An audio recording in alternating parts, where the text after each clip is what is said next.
प्राचीन भारत के एक शांत और सुंदर राज्य में आरव नाम का एक युवक रहता था। आरव बहुत ही बुद्धिमान, परिश्रमी और स्वभाव से सरल था। बचपन से ही उसने जीवन में कुछ बड़ा करने का सपना देखा था। उसके माता पिता भी उससे बहुत उम्मीदें रखते थे। आरव का एक मित्र था, विवान। विवान भी उसी गांव में रहता था, लेकिन उसकी सोच आरव से बिल्कुल अलग थी। जहां आरव मेहनत और धैर्य में विश्वास करता था,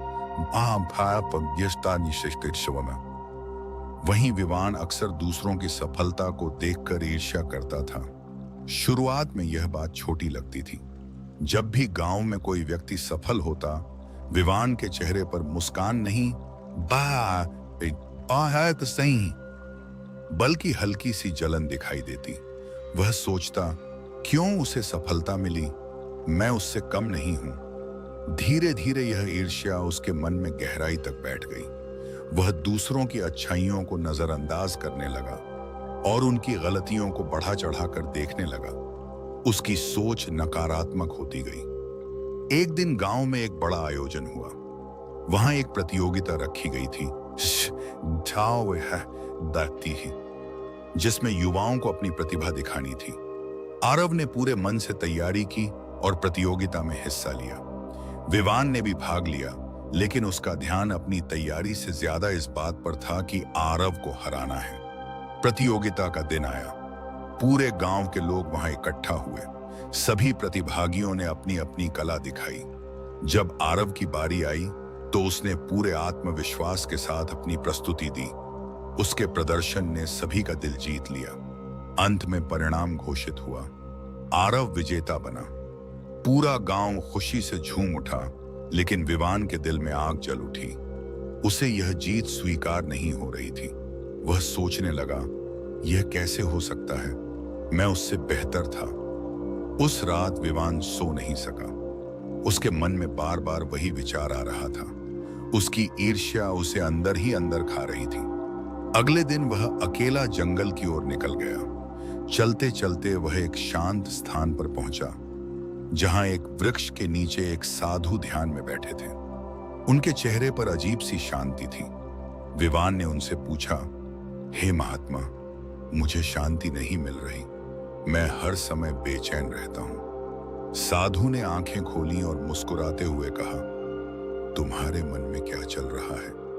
विवान ने सब कुछ बता दिया, अपनी हार, अपनी जलन और अपने मन की अशांति। साधु ने ध्यान से सुना और बोले, तुम्हारे दुख का कारण कोई और नहीं, बल्कि तुम्हारी अपनी ईर्ष्या है। विवान चौंक गया, लेकिन यह तो स्वाभाविक है। जब कोई और सफल होता है तो दुख होता ही है। साधु ने शांत स्वर में कहा, जाया नानी, यह स्वाभाविक नहीं है, यह मन की एक आदत है जिसे बदला जा सकता है। उन्होंने आगे कहा, गौतम बुद्ध ने कहा था कि ईर्ष्या एक आग की तरह है जो सबसे पहले उसी को जलाती है जिसमें वह पैदा होती है। विवान ने पहली बार इस बात को गंभीरता से सुना। साधु ने उसे एक उदाहरण दिया। मान लो तुम्हारे हाथ में एक जलता हुआ कोयला है, जिसे तुम किसी और पर फेंकना चाहते हो, लेकिन उससे पहले वह तुम्हारे हाथ को ही जला देगा। यह सुनकर विवान कुछ देर के लिए चुप हो गया।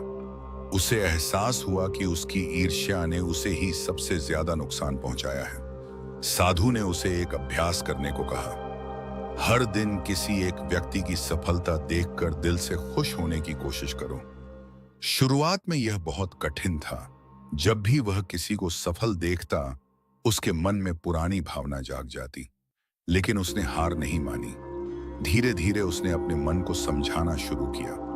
उसने सोचा, अगर वह सफल हुआ है तो इसका मतलब है कि मैं भी हो सकता हूं। कुछ हफ्तों बाद उसके व्यवहार में बदलाव दिखने लगा। वह पहले की तरह नकारात्मक नहीं रहा। अब वह दूसरों की मदद भी करने लगा। एक दिन उसने आरव से मुलाकात की। पहले वह उससे दूरी बनाकर रखता था, लेकिन इस बार उसने मुस्कुराकर उसे बधाई दी।